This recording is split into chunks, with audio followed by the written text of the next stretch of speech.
ఈ ఏడాది వేసవి విశ్వరూపం చూపించనుంది. మార్చి ఆరంభంలోనే భానుడు నిప్పులు కురిపించడం మొదలుపెట్టాడు. ఏప్రిల్ మేలో ఎండల తీవ్రత ఊహించని రీతిలో ఉంటుందని నిపుణులు చెబుతున్నారు. ఇప్పటికే గత నెల ఫిబ్రవరిలో నంద్యాల జిల్లా బండి ఆత్మకూరులో 38.6 డిగ్రీల గరిష్ట ఉష్ణోగ్రత నమోదైంది.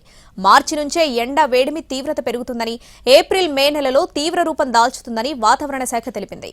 ఈ నెలలో శ్రీ సత్యసాయి, అన్నమయ్య, వైఎస్సార్ జిల్లాల్లో కొన్ని ప్రాంతాలు మినహా మిగిలిన చోట్ల సాధారణం కంటే ఎక్కువ ఉష్ణోగ్రతలు నమోదవుతాయని నిపుణులు అంచనా వేస్తున్నారు. తీవ్రమైన వడగాల్పులు వీచే ఆస్కారం ఉందంటున్నారు. ఈ నెలలోనే ఉత్తరాంధ్ర సైతం ఉడికిపోతుందని అంటున్నారు.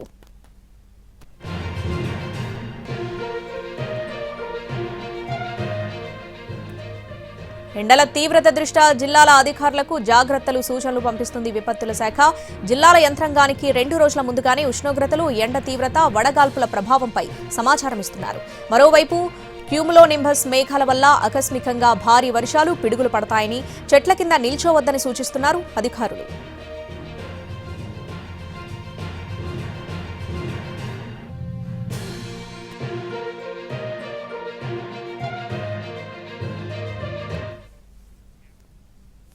మార్చిలోనే భానుడు ఉగ్రరూపం దాల్చాడు.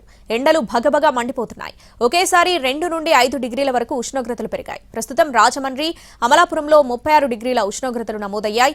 ఎండ తీవ్రతతో పాటు వడగాల్పులు పెరగడంతో ప్రజలు హడలిపోతున్నారు. రాజమండ్రి మున్సిపల్ కార్పొరేషన్ ఆధ్వర్యంలో ప్రధాన కూడలలో చలివేంద్రాలు ఏర్పాటు చేశారు.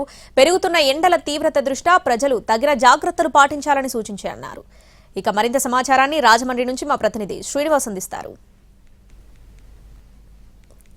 రాజమండ్రిలో వేసవి ఉష్ణోగ్రతలు అత్యధికంగా నమోదవడం జరుగుతున్నది. ఇప్పుడు సాధారణ ఉష్ణోగ్రతల కంటే ఇప్పుడు 2-3 డిగ్రీలు ఎక్కువగా నమోదు కావడం జరుగుతున్నది. అయితే ఇక్కడ చూసినట్లయితే మొత్తం వేసవి తీవ్రత మార్చి ఆరంభం నుంచే కూడా ఇక్కడ ప్రారంభం అవ్వడం జరిగింది. దీంతో రోడ్లన్నీ కూడా నిర్మానుష్యంగా మారుతున్నాయి. అయితే మార్చి ఈ ఆరంభంతో చూసినట్లయితే భానుడు ఉగ్రరూపం దాల్చడం జరుగుతుంది. సూర్య ప్రభావంతో ఎండలు మండిపోతున్నాయి. ఈ నేపథ్యంలో వాతావరణ శాఖ కూడా కీలకమైన విషయాలను కూడా వెల్లడించడం జరిగింది. అయితే మార్చి నెలలో వడగాల్పుల ప్రభావం ఎక్కువగా చూపుతాయని, ఏప్రిల్ నుండి జూన్ మధ్యలో కూడా పరిస్థితి మరింత తీవ్రంగా ఉంటుందని చెప్పేసి ఇప్పటికే హెచ్చరికలు జారీ చేయడం జరిగింది.